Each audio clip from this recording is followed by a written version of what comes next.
Andrew. How are you? Good, thank you. Yourself? All good. Just great news on Gary Ringrose, who looks like available for selection as Leinster say. What sort of a boost is it to have him back?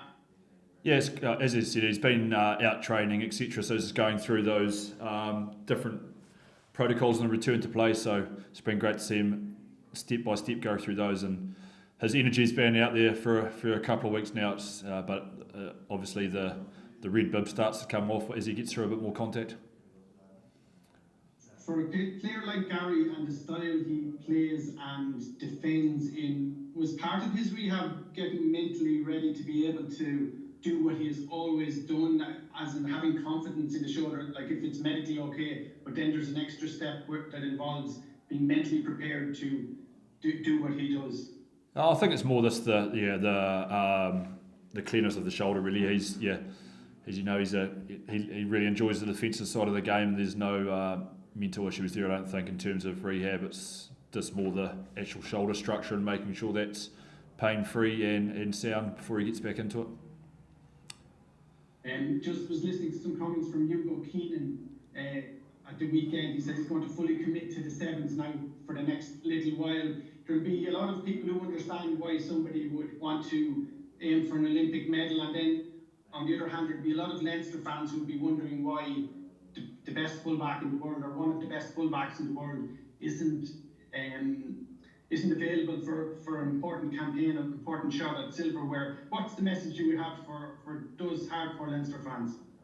Yeah, I'm sure those hardcore Leinster fans are also hardcore Irish fans and want to see Ireland doing well at Olympic Games. So as Hugo's alluded to, as I think some people probably here have alluded to, that's an amazing opportunity for him, and he's got our full support in terms of the playing group, coaches and management. We're all looking forward to seeing him go. He obviously came through that pathway, so we've got full understanding of why he wants to go and achieve in Olympic Games. What an amazing experience for someone to tick off, and for Ireland who've got a genuine chance at a medal. So it's kind of a once in a lifetime opportunity for Hugo, probably at this stage in his career. Yeah. Just on Sam Prendergast, I know we were speaking to Leo about possible switches to Connacht and the speculation surrounding that, and I guess that's all going on in the background. So without specifically talking about Sam, there's an understanding in rugby that an out half learns how to play out half by playing out half. And while at Leinster the coaching staff are superb, the players are top internationals, would you go along with that it's how you learn to play by out half, by starting games consistently over the course of the season, and that's how you become a good out half? There's no doubt that when you get into real game experiences, that's where you pick up your genuine learnings. Like as you've touched on there, we back ourselves to create a training environment which puts players, especially our 10s, into situations where they're continuously learning and in the way we train. But yeah, you're right. Like the reps you can get, and when you can get consistent game time is huge for any player. But as I said, I think Sam's had a massive year of development with us this year in terms of his increased game time, not just through the URCs, but he's been involved in big European games as well. So I think there's been plenty of growth there from Sam. You would have seen some of that in the way he performed on Friday night. Sorry. Yeah.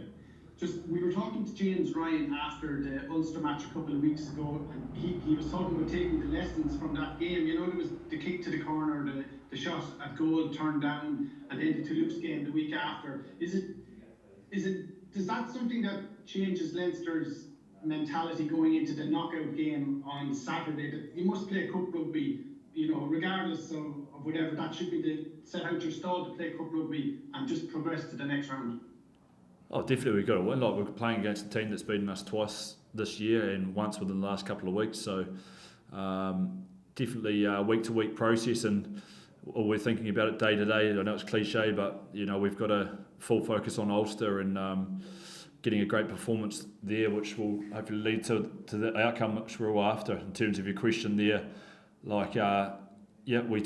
talk about those situations as game drivers and coaches group, and we also analyse them afterwards. And you talk around the Toulouse game. Yes, we went to the corner, back that decision. It's how can we execute better? Because off the back of those, there was massive chances, but probably would have changed the outcome of the game, or could have had a big impact on the game if we'd been able to execute some of those opportunities in the first 20 minutes.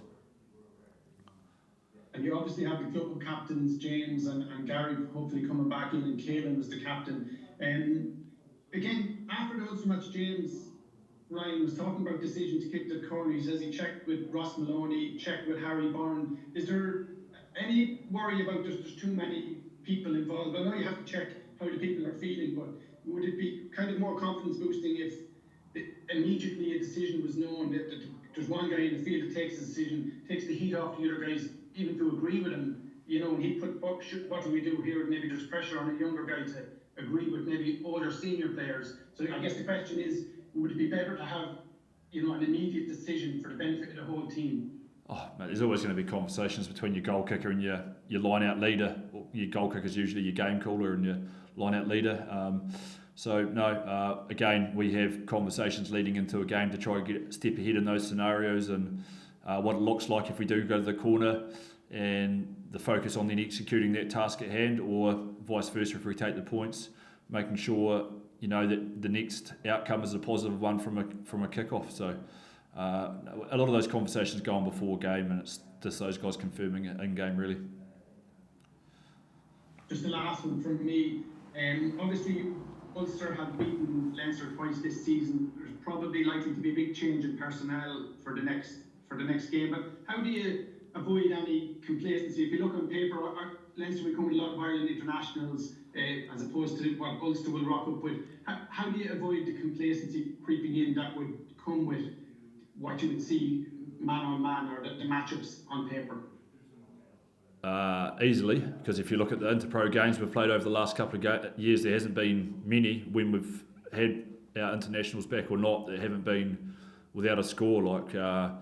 There's a massive rivalry between the Irish clubs, and everyone, when you play each other, it's personal, and it's means something to everyone. So definitely off the back of not beating them twice as well, and also not having your silverware, so there's no drama there from our end in terms of the levels of motivation or complacency being an issue. A little bit of extra motivation for you before you head on to your next role, just to finish with silverware? Yeah, as to get the performances that we want as a group. There's definitely not anything about myself personally. As long as everyone else in the group, we want to put our best foot forward, and as I said, get performances that are going to give us outcomes in finals weeks. So looking forward to this one for a start, and the 3 weeks ahead, fingers crossed after that. Brilliant. Thanks very much for your time, Andrew. Appreciate that.